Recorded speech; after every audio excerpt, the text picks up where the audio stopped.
Ако ви бараат пари за операција, не сте задоволни од третманот, долго чекате термин за специјалист или со месеци немате резултати од направено снимање, од денеска можете да пријавите на веб страницата на Министерството. Пријавата е анонимна, но ако сакате објавете видео, фотографии или оставете контакт доколку имате сериозен проблем. Секој месец јавно ќе се посочуваат најчестите ситуации со кои се соочуваат пациентите во јавното здравство. Ние во Министерство за здравство креиравме работна група, канцеларија, која што во реално време ќе ги види сите тие представки, ќе ги анализира и ќе даваме фидбек. Новиот министер за еден од најгорливите проблеми, паркингот на Клинички, најавува решение до 20 октомври.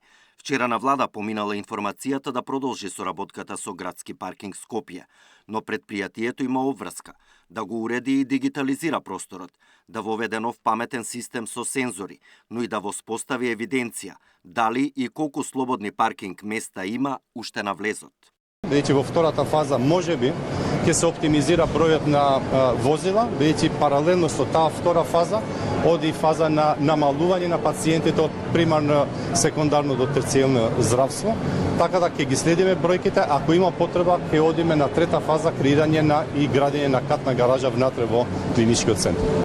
Решение за хаосот на Клинички последните десетина години ветуваа неколку министри, но се уште пациенти и нивни роднини со саати вртат кругови за да најдат слободно место. Александар Динев, Сител телевизија.